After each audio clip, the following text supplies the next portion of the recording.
Hi everybody, Allegra here, choosing happiness one project at a time, and today I'm choosing happiness by collecting stinging nettles. We are transitioning from winter into spring right now, and the early spring nettle shoots are just coming up, so it's a great time to get those first little shoots. Nettles have so many wonderful properties about them. They're full of protein, they are full of vitamins, they're great to have around. Let's go pick some nettles and I'll talk a little bit about that. So there are early shoots all over the place. Right here, these little guys, nice and new and plentiful. I mean, they basically grow like grass. There are a lot of videos out there that show you how to pick nettles. These little guys, I just kind of like to pick, kind of like picking basil.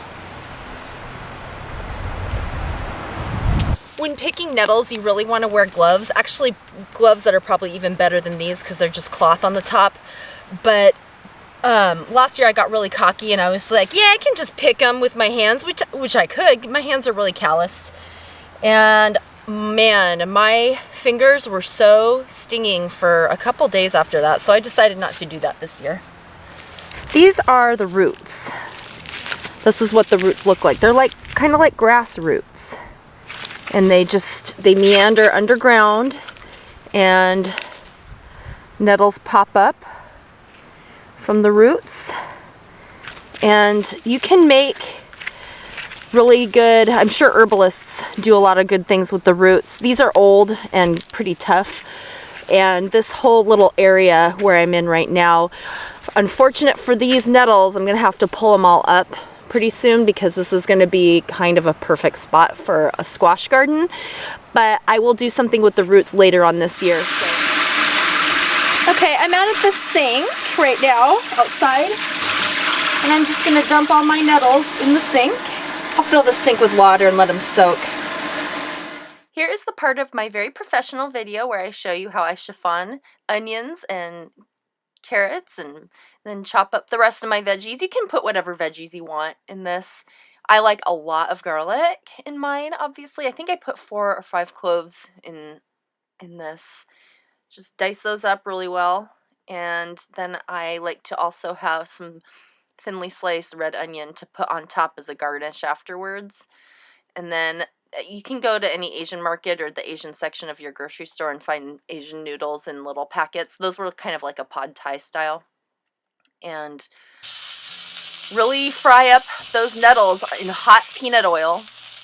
And the heat will take those stingers off and make it so that you can touch them. I like to fry them up very crispy, like that. And just kind of like crispy, and I added more. It got very smoky in there after a while. It was kind of crazy, but anyway, I went ahead and added my onions and carrots first after I took the nettles away and put them aside. Add a little bit of white wine into the pan and then cook those a little more. And then I always have like a big old bottle of fish sauce lying around. Add just a little bit of fish sauce, not too much. And cook those some more, and then add whatever other vegetables you have.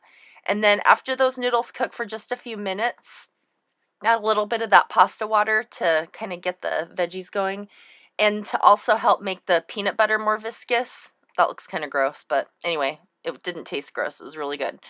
And mix that around a bit, and then I like to add that chili sauce there. Oh my god, I eat that on everything. Just a little bit though, not too much. You don't want it to be too spicy. You can always add more later. And then add your noodles and stir it around. And then you're going to add your nettles that you had put aside. Stir those around and just kind of homogenize everything into a nice little dish and put it in a bowl, and we're going to eat it.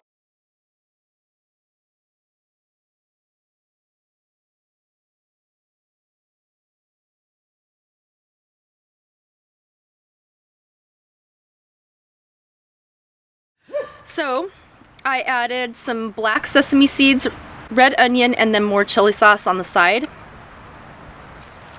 Oh my god, that's so good.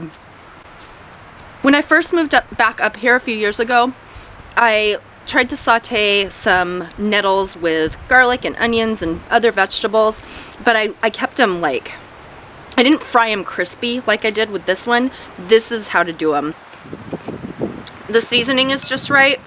Peanut butter and the fish sauce, all that is enough salt. I didn't add any other salt to that, so. Sorry if this is gross. It's like a vegan-y pad thai or something. It would be great with any vegetables you want. I would like to add like red cabbage to this, or maybe even some other sauces, but the way I did this is absolutely perfect. So I hope you all enjoyed that. Let's do the next dish, and well, it's just a little nettle pesto.